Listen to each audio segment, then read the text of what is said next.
पनीर पसीना कर दिया। ओ वो टिके धीरे कह कर कौन करी पनीर पसीना रेस्टोरेंट स्टाइल काई मैं स्कूल जी में तो कर वो स्कूल जी में तो करो ना औला मां करते नलती झड़ी जय जगन्नाथ सांग मैंने welcome to my new blogs. तो पीहूर रेस्टोरेंट स्टाइल पनीर खाइबार इच्छा थिला सेतिपाई एठी 500 ग्राम पनीर नहीं जाइथिली ताको एई भली शेप रे काटी देगी रखि दवा। काटी सारला परे एथिपाई 4टी पियाज खंडे अदा 2टी रसुण 3टी बिलाती आ टिके खोआ आ 4टी लंका नेकी सब काटिकी रखिबा। ये सब पनीर रे दवा पई एथिपाई टी काजू भिजेकी रखि देइथिली मिक्सचर गोट जार नेकी काजू आउ पनीर आ खोआ देकी पेस्ट बनै दवा। बनै सरला परे गोटे कड़ाई टिके तेल नेकी ए पेस्टटा अल्प समय पे फ्राए करिबा। एथिरे टिके हल्दी आ टिके लंका गुंड देकी आ टिके लूण देकी टिके लो फ्लेम रे टिके फ्राए करिके रखिबा। याहाकू काटिथिबा पनीर रे मझिरे देई दवा तापर आ गोटे पनीर तापर सेट करिकी रखिबा।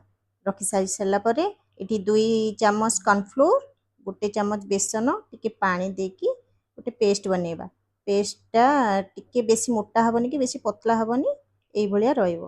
ए सब सेट करथिया पनीर देकी तापर हाई फ्लेम रे तेल नेकी छाणीबा। छाणी गोटे पट हेई सला परे आ गोटे पट लेउटेई दबा।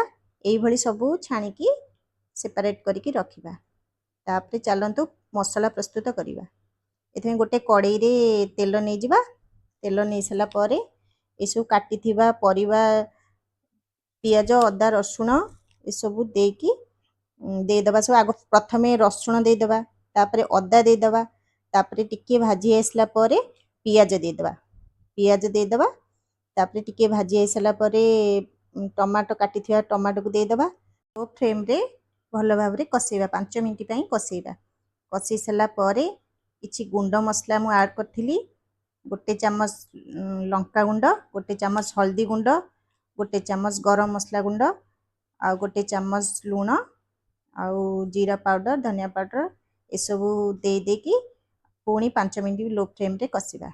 कसी सारला परे टिके जो बाटी थिली जो पेस्टटा बनै थिली टिके नागु थिला ताधरे काजू पेस्टटा दे दबा। काजू पेस्टटा दे सरला परे आकु पुणी 2 मिनिट पई कुक करिबा।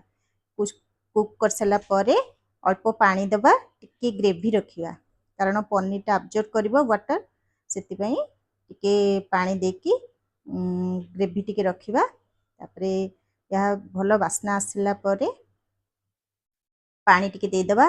पानी से दे सला परे इथे 2टी पत्र मु ऐड करथिली खीरी पत्र भलो वासना आसे बोली।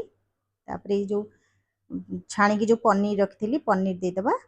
पनीर दे दबा परे लो फ्लेम रे 10 मिनिट पई कुक करिबा। या बहुत ग्रेवी हेथिबो आउ बहुत सुंदर स्मेल हेथिबो आउ क्रीमी स्ट्रक्चर थिबो। आपण घरे ट्राई करिकि देखिबे। देखंतु बाडी सला परे आपण मु देखौची केमती देखा जाउची बहुत ही सुंदर देखाउची। आपण घरे ट्राई करिकि देखंतु। पीहू तो स्कूल जाइची आसिले खाइबो कोन कहइबो ता रिएक्शन मु देखेबी। आ मो पुओ को मध्ये पसंद ताको मु भात रे सहित दे देथिली। आ पीहू रुटी रे भल लागे ताको खाइबा को पीहू को आसिले रुटी सहित देबी। आपण घरे ट्राई करिकि देखंतु निश्चित भल लागे। मो वीडियो टी भल लागुथिले लाइक शेयर सब्सक्राइब करिवे। Thank you.